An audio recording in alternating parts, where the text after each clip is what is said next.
Margaret Kuhlman of Solar Astrology. We've been experiencing Scorpio energy for a few weeks now as Jupiter moved in and Mercury moved through, and Venus has just been across Jupiter. So the deep emotional flavour that Scorpio brings is becoming familiar. And here is the new moon in Scorpio towards the end, suggesting that this month is about rising above the turbulence as it quincunxes the Uranus.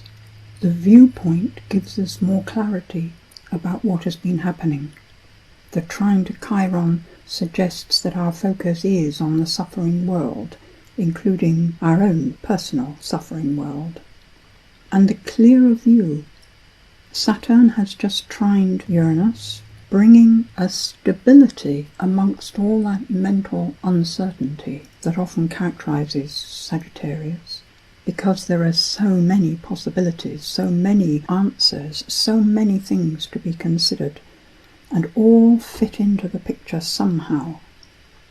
Saturn is now about to go over the galactic centre, as they say, where we would look through to the centre of the galaxy, where we are somewhere on one of the arms of that spinning mass of stars.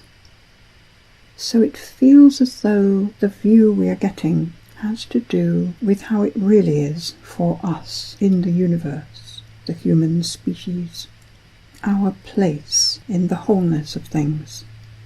And this sense of clarity from the detached perspective that we are being enabled to take can have us settling, if we will accept it, back into our own centre, our own rooting, into our body, into the ground, into the world, the material level of existence, where we can relax because we are balanced. From this position, if we can take it, we can see the movement of stars around the world, around the sun, the things around us, our possessions, our friends, the events in the world, all swirling about. We can see them and yet remain relaxed in our own personal grounding. There's a peacefulness there when we can claim it because of the relaxation. And the way to remain in touch with that is to learn the mastery of our own emotional reactions, our own tendency to be so involved in what's outside us that we forget our own grounding. We forget our natural connection with the centre, the source of life. So this month is offering us a whole load of opportunities to practice mastery. It's not about cutting off from what's outside. It's about being able to remain in contact on the level that things are, while maintaining that inner connection, not losing our sense of ourselves as individual points of light, individual connectors to the source. The first half of the month looks like a lot more experience of these emotional reactions, emotions rising out of our unconscious, triggered by our relationships and our endeavour to understand how it is with relationship. The Mars in Libra, sextiling Mercury, the understanding, the attempt to understand, certainly the attempt to communicate about the relationship. It's also how we're relating to our own possessions and the world at large, all relationship. Looking for that harmony that we feel ought to be there because that's more comfortable. But of course, it's Mars, the energy of action, so there's never going to be a static state of balance. It's always a moving state, which suggests being out of balance one way and another all the time, testing, balancing back, moving forward, and finding the centre point. Too much for me, too much for the other.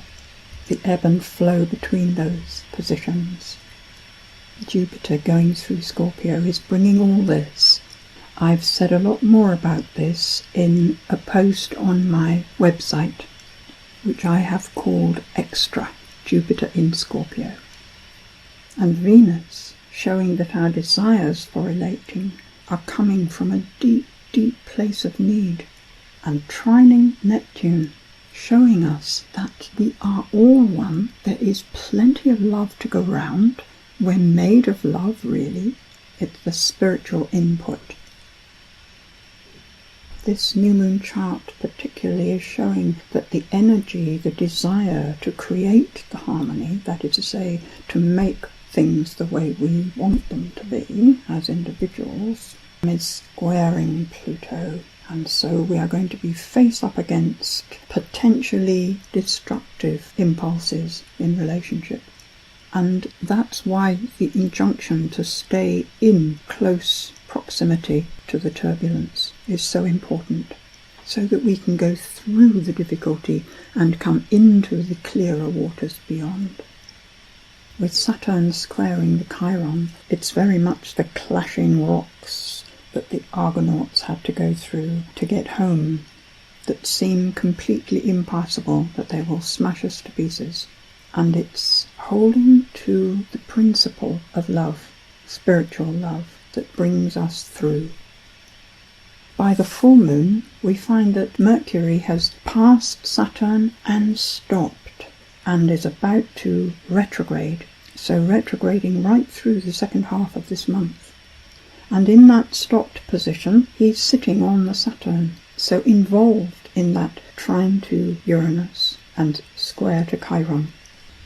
Mercury will be retrograde until the 23rd of December, so the whole second part of this month we will be combing back through past experience.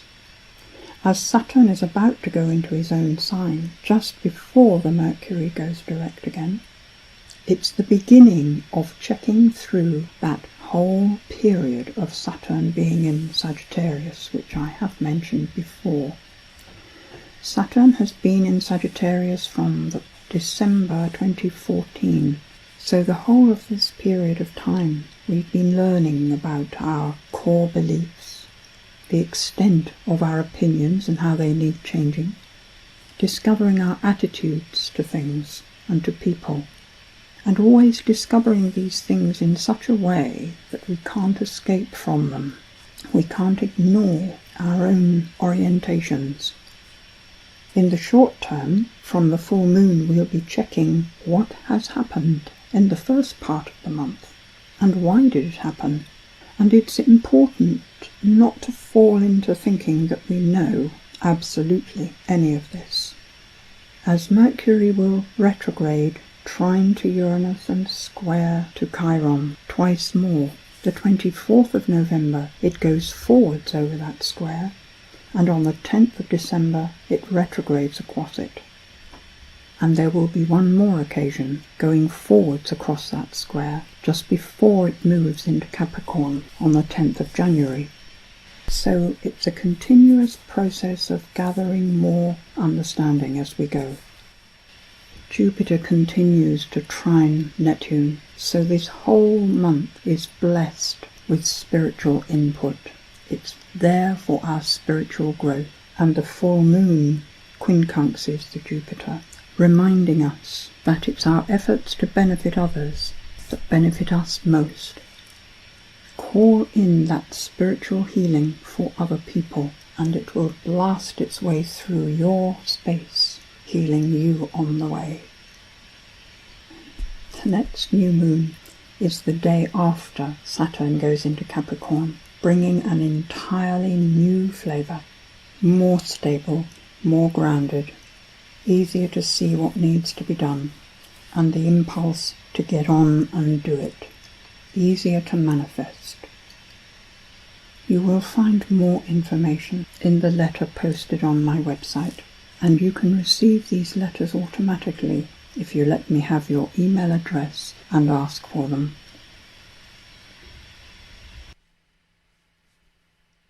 Did you think you were alone? To deal with this life like a child in a war zone? Did you call out, "Why is this happening to me?" You were heard, but your ears were blocked against reply.